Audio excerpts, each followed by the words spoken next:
It's Monday, June 10th. Welcome to MarketFoolery. I'm Matt Greer, and joining me in studio, Motley Fool analysts Jason Moser and Emily Flippen. Welcome. Hey, hey. Hey, Mac. How we doing? Good, doing well. Doing well, yeah. Good. Seems like things are all right here. Recovering from a busy week. A busy week, a busy Fool Fest, our annual member event. We may talk about that a bit later, but lots to get to. We've got Beyond Meat, which just continues to go up and up and up. We've got Zoom, which also getting it done. And we've got some cannabis news. But we begin with Merger Monday. Now on a Sunday, two big deals. The first one on Sunday, United Technologies and Raytheon announcing plans to merge. Now the new company, Raytheon Technologies, would become the second largest aerospace and defense company in the U.S., right after a little company named Boeing. And another big deal on Monday, y'all. Salesforce planning to buy big data company Tableau Software for $15.3 billion. Emily, let's start with the United Raytheon deal. It's an exciting Monday for all these mergers, and United Raytheon is no exception. Notably, when they announced the deal, President Trump then virtually immediately responded saying that he was concerned about the anti-competitive behavior that would result for defense contractors once this deal goes through, noting that it's harder for the U.S. government to get good prices on things like airplanes when there are fewer businesses to choose from. However, the CEOs of both United Technologies and Raytheon then came out and said there was really nothing anti-competitive about this merger because they don't supply the same products. But nonetheless, I think it plays into the trends that we're seeing in terms of, regulatory agencies and how they gauge mergers and acquisitions for a lot of these huge companies. I think combined, this would be a $166 billion company. So it's definitely not a small merger by any means. And Jason, what about the Salesforce news? Yeah, Chris and I were talking about Salesforce's most recent quarter. I think it was last Wednesday's MarketFoolery. And I mean, it was another very good quarter for the company. I mean, I think it's helpful to remember exactly what Salesforce is.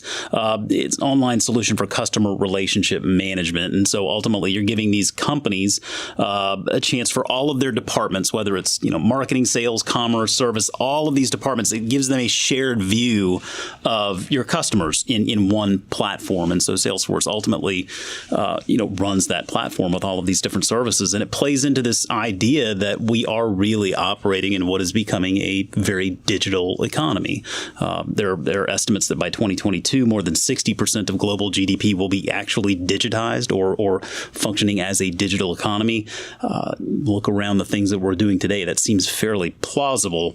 So the acquisition of Tableau will give them the opportunity to do more with the data that their platform brings in. And I mean, you remember it wasn't that long ago where Mark Benioff, the founder and CEO of Salesforce, was kicking around the idea of buying Twitter, which seemed odd on the surface, but really that was kind of a data play too, given Twitter's role in customer relationship management and how people are reaching out and using that platform. And let's look at the market's reaction to this deal. Not uncommon in a deal like this. Shares of Salesforce down around 4% at the time of our taping. Tableau up around 35%. What does that tell you as an investor? Well, yeah, I mean, it's a good price for Tableau. I mean, there's a good deal for Tableau. I think shareholders there ought to feel pretty good about that, considering the business. It's kind of one of those tech companies of this new age where they're growing their top line okay, but they're still not profitable. And so who knows when they ever will be materially profitable. Now it's not going to matter. On Salesforce's side, it is an all stock deal. And so from that perspective, I actually kind of like that move because shares are trading at near all-time highs. So essentially they're using those shares as a form of cheap currency as opposed to levering up the balance sheet because it's a $16 billion deal, all things said. So, smart way on Benioff's part to manage the deal. The company, if you just look at their track record, they've got a very good track record of growing the business and doing smart things. And I mean, it does really operate on this idea that customer experience is going to overtake price and the product quality is really the key brand differentiator. I mean, customer service now is just such a big deal, and customers are prioritizing that over price and in quality in some cases. And so that's the idea behind the deal. And Tableau isn't the only one that's up significantly today. A lot of Tableau's competitors like Domo and Alteryx, they're all up. And it's kind of a sign to the industry that, hey, I know there's a lot of competitors in this space, but there's also a lot of demand from the bigger guys. So maybe this acquisition of a $10 billion company, so Tableau already being, a huge, well-established company, maybe it means even greater things for a lot of these smaller organizations. And actually, Joey, another analyst here at The Fool, mentioned to me this morning, reminded me that back in 2016, there were actually those leaked documents from Salesforce in which Tableau was one of the companies in which they were apparently expressing an interest in acquiring. And it didn't happen then, but it's clear that, this has been on their minds for a while. So I wouldn't be surprised if this isn't the last merger we see. Yeah. And I mean, you're looking at Salesforce coming at this from a position of strength already. I mean, when you look at the worldwide customer relationship management applications, revenue market share, these estimates come from IDC, but you're looking at Salesforce with 16.8% of that revenue share. The next closest is Oracle at 5.7%. I mean, Salesforce is the clear leader, and they've only separated that over time. I mean, they have only become more the leader over time.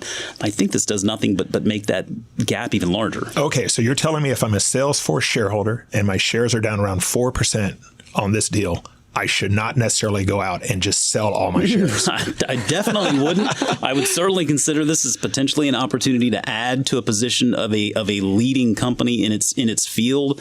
I mean, that's very much the normal reaction, right? The acquirer, typically the stock gets punished, and in the acquiree, the stock typically reflects the premium that it's being bought out at. So there's nothing odd from that behavior. And really, I mean, again, look at Salesforce's track record. I mean, if you've been a shareholder of this business, you're very happy. Beyond Meat reported better than expected earnings last Thursday when we were having our annual Full Fest. The stock shot up on the news, and the good times keep coming for the plant-based, not meat company. Beyond Meat shares up around 30% today. Over the last 5 days, shares up around 80%. Now, Emily, I'm not an analyst, but that seems, or is that a bit frothy? I see 80% in 5 days, and I don't know about that. I definitely think it's a little bit frothy, but the market can stay irrational. If it is irrational, it can stay irrational for a long time, right? And investors can sometimes forget that. I'm not entirely surprised to see it up on a beat for earnings. However, when you look at the actual valuation of the company, I mean, this is a B-E-A-T, right? Yes. Not a B-E-E-T. Okay. Although they do use beet in their product. Is that true? Yes, it is. That's how they give it the red flavor. I love the beets. red flavor. Did you ever eat? I used to eat beets from the jar when I was a kid. Did you ever eat those like purpley beets? Good God, no. Oh, they were so good. How old are you? That was when I was like 7 or 8. I eat beets and deviled ham and pimento cheese. I remember in college, and I wasn't in a fraternity, but I would see my freshman year in college, I would see fraternities, they would haze the pledges by forcing them to go to the salad bar and eat a bowl full of beets. I mean, that was all I needed, right? I was like, I don't need and now things. Beyond Meats is taking beets, and people are paying a lot of money for them. So look how times have changed, right? When I look at Beyond Meats and I look at the industry, it's a $9 billion company. So clearly on 40 million of sales this quarter. So it's obviously a frothy valuation. I think it's trading at around 40 times price to sales. So to say it's expensive is not an understatement. But the reason why we're seeing it trade so much higher is simply because people don't really know how big the market is. This is really new industry, and it's not just comparing it to, say, frozen, vegetable patties in the freezer section. People say, well, this has been around forever and it's not changing anything. I mean, the fact that Beyond Meats is building a brand and getting that brand next to actual meat products in the meat section of your grocery store, there's value in that. And it'll be interesting to see if this is a permanent change to people's diets. I think if that is the case, this valuation is justified. Personally, I tend to think it's a little bit frothy. Last week, I actually put, we call it a negative conviction here at the Motley Fool. It's our internal tracking system. I put negative convictions in for Beyond Meat because I said to myself, there's no way this company can be higher than it already is. And you know what? They proved me wrong. So there's your note not to bet against the market sometimes. Well, but also to your defense, very small timeline, Of right? course. A very small window there. And I mean, speaking of that small window, I had a couple of good questions over this past week at FoolFest in regard to stocks perhaps having a tough year, not performing as well as maybe the business was performing. And it reminded me of a slide that we use occasionally when we're teaching a Fool School seminar. And the point of it is to show that in these 1 year gaps, these little 1 year windows, it doesn't always quite make sense. And the example is 2008. When we look at Google, back then it was Google, and in 2008, they grew their revenue a little bit more than 31%. So that's a nice line headed up, in the right direction. The stock in 2008 was down over 50%. So why would the stock be down so much when the business seemingly was performing well? It could be a number of reasons, but the point was that this is a 1 year window, and when you stretch it out over longer periods of time, those little 1 year windows start to look like blips. And so, the market can be it doesn't always make sense in the short run, right? It doesn't always quite make sense. And this reminds me a little bit of Tilray.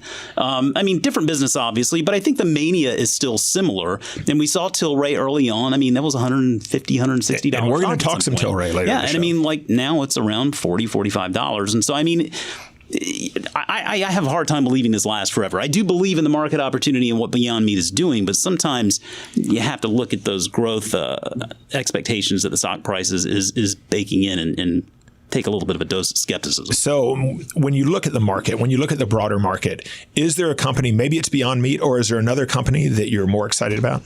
I'm not excited about Beyond Meat. I'm Jason, not excited. Okay, got it. So that means you are excited. Well, Double I'm negative. not excited. Okay. I'm not excited. Okay. And that's it's for the points that Jason made, which is it's a good company, has a great vision, has a good product. But and in the non-meat industry, I'm actually more excited to see Impossible Foods because I think they have a little bit more proprietary way of making their meats, right? They're still not private, meat, right? Still private company. I don't expect them to stay private for much longer, especially given the huge valuations that Beyond Meat has seen. It's almost better for them. If they are going to IPO, they want to do so when conditions are in their favor. And right now, conditions are definitely in their favor. That I don't know if they have plans to or not, but if I was them, I would definitely be thinking about it. But here's the thing about Beyond Meats. It has better distribution, honestly. A lot of great agreements. Impossible Foods still mainly in restaurants. Beyond Meats has lots of good agreements, whether that be fast food or even just in your local grocery store for retail customers. So it's important for me not to downplay Beyond Meats. I actually really do believe in the long-term sustainability of both of those companies. Okay. Well, speaking of red hot stocks, shares of Zoom up 8% today after posting better than expected earnings last week. The stock's been going up since its earnings report. Now, Zoom is a video conferencing technology company, went public in April. Okay, the IPO priced at $36 a share, began trading at $65 today, trading around $100. What do we think of Zoom? I feel like it's another one of those. We use it here. We use the product. We do. And it's fantastic. The product is awesome, and I think it's got all the potential in the world. If you look at the quarter itself, they now have 58,500 customers with more than 10 employees. They have 405 customers that are bringing in more than $100,000 in revenue for the company. I think that, CEO and founder Eric Yuan has figured out that there's a space here in video conferencing where you've got these big, formidable competitors, things like Google and Google chat rooms or whatever, and Microsoft owns Skype. But it just appears that those businesses, they're not investing in those businesses, those platforms at all. And Zoom is profitable. And Zoom is profitable. Did they get the memo? Well, they're a new IPO. What's going on with that? It does look like, from what I could see in the guidance there in the release, I think from a GAAP perspective, they're not going to be profitable for the full year. But to your point, they have recorded profitability and they are growing their top line in an impressive fashion. I think. They're taking this perspective that, listen, this is the market that's been neglected. This is a service that the long-term tailwinds there are there, and why companies like Google and Microsoft are not investing in those platforms, who knows? So Juan decided to get out there and to do something about that, and clearly the numbers say that he's doing a good job. I think the only real question I have with a company like this, besides valuation, the valuation is Rich? Yeah, that's one way to put it. I mean, but he is very serious about customer happiness. I mean, that is sort of their North Star, so to speak. Like, they want to just make sure they are taking care of their customers and customers are happy. And so typically customers are happy because they get great service and they're not paying a lot for that service. So then you have to ask yourself, all right, so what does that do for a business like this over the long run? How much perhaps can they raise prices as time goes on? I don't know. I'm not saying they can't. I'm saying that's a question to deliberate.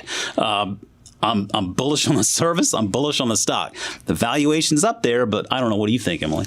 I don't get bothered by the valuation as much here. Granted, I think it's lofty, but the reason why it's lofty is because Zoom is such a great, well-run company.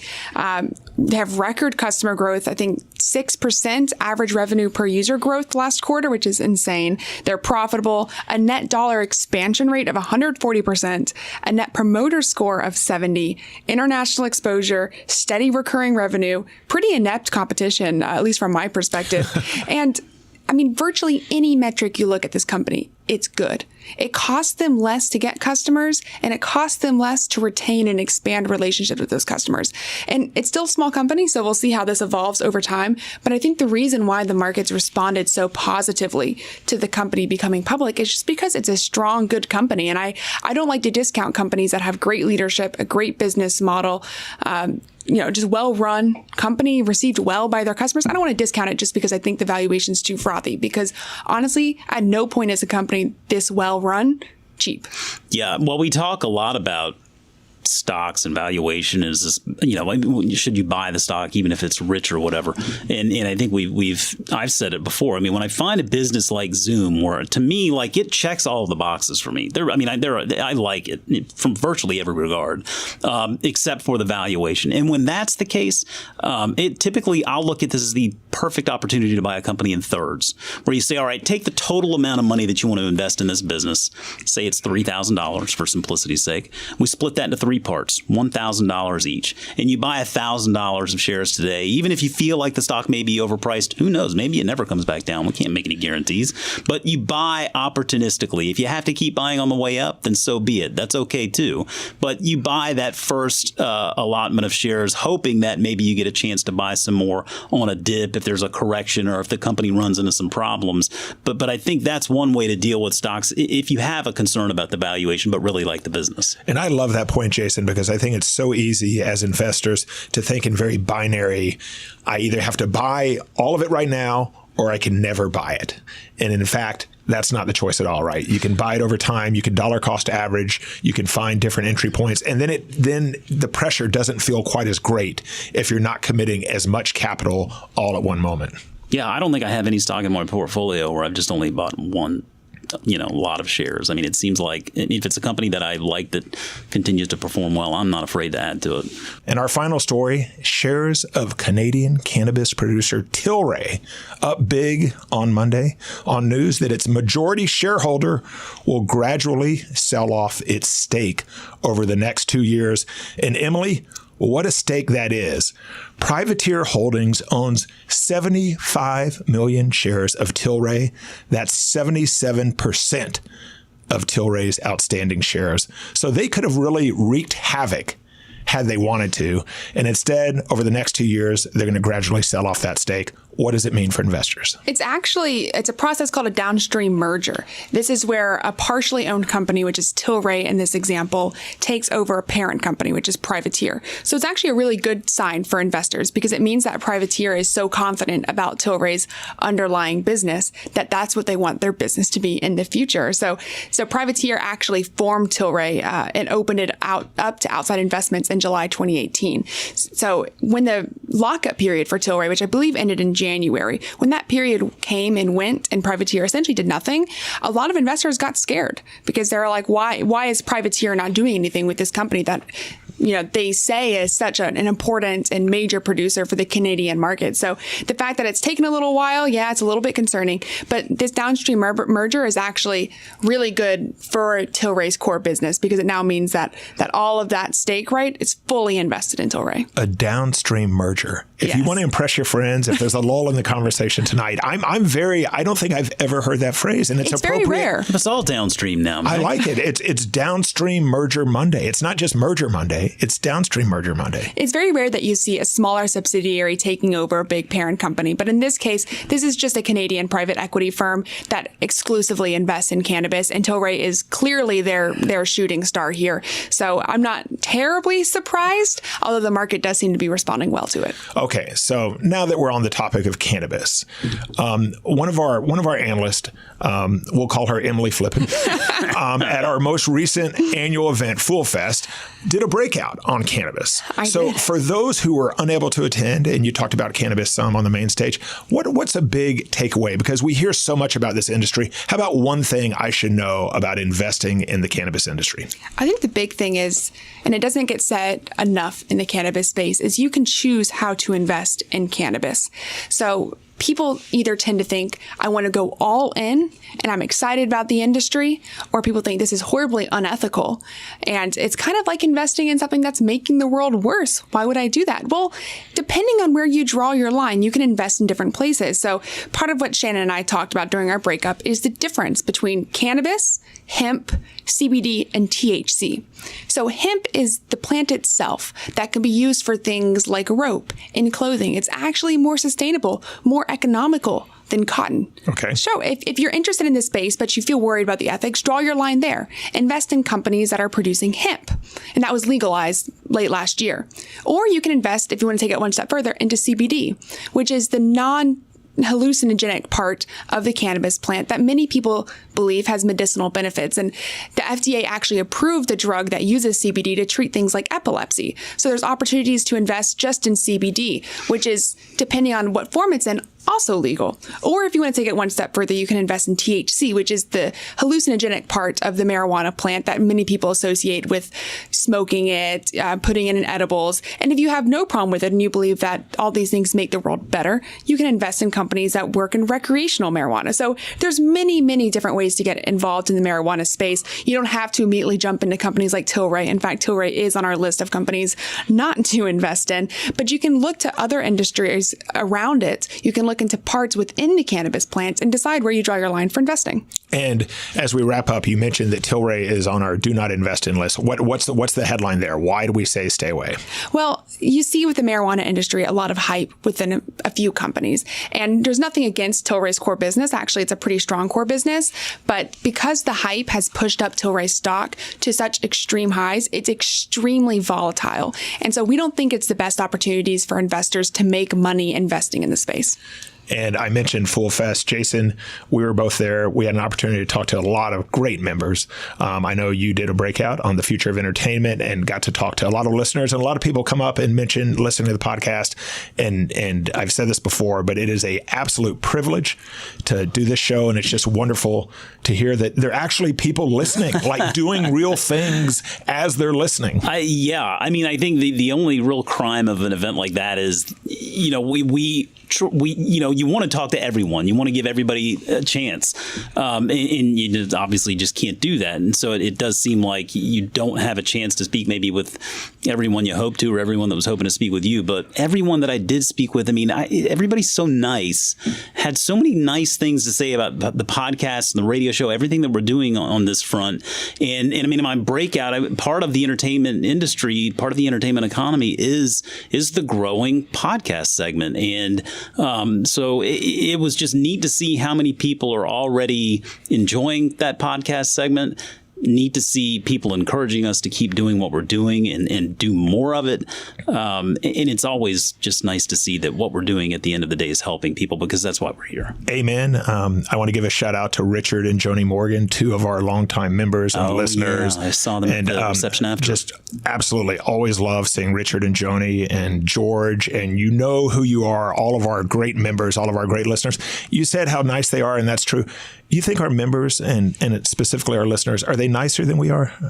I feel like I mean you're a nice guy and I'm a nice guy, but I get a little grumpy sometimes. Yeah, but we're old, so I mean, like, I think you just get older, you get a little bit less tired. I was recently called a curmudgeon by one of our colleagues, and then she kind of backtracked, but that hurt me a little. I'm not gonna lie. See, I mean, you take that and you work with it, Mac. You try to use that as an I don't want to be opportunity to get better. I don't want to be. I want to be like irreverent and excitable and sometimes contagious. cantankerous, but I don't want to be a curmudgeon. Yeah, that you just curmudgeon's wanna not fun. Just be a good person, you know, be a nice guy. And if you do that, it all works out. Okay, well, let's go to the desert island. Okay, you're on the desert island and you've got 5 years and you're looking at these stocks and you can only buy one. We've got the soon to be Raytheon Technologies, which is the combined companies. We've got Salesforce, we've got Beyond Meat, we have Zoom, and we have Tilray. What do you think for the next 5 years? You know, I'm a big Salesforce fan, so I feel like I need to go Salesforce here. They're just, you know, they focus on acquisitions a lot. I think there's a lot of future opportunities for acquisitions for them. They haven't fallen under regulatory pressure yet. It's a good company doing an important thing. I think they can grow to be a lot bigger in the future. So I'm a big fan of Salesforce, but I do want to give Zoom its fair shake. I mean, it's a close call there. Okay, Jason. Yeah, I'm a big fan of Salesforce too, but I'm buying my first third of Zoom. How about that? Oh, I like it.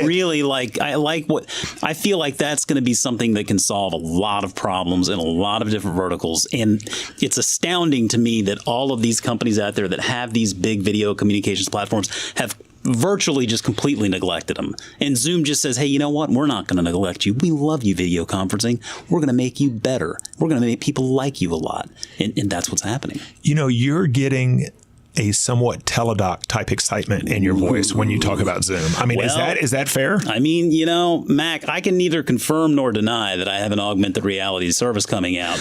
And I can neither confirm nor deny that Zoom may be an idea that was on my short list of considerations. So I'll just leave it at that. Okay. Well, there you go. As always, people on the show may have interest in the stocks they talk about, and the Motley Fool may have formal recommendations for or against. So don't buy or sell stocks based solely on what you hear. Emily, Jason, thanks for joining me. Thank you. That's it for this edition of Market Foolery. The show is mixed by Dan Boyd. I'm Mac Greer. Thanks for listening, and we will see you tomorrow.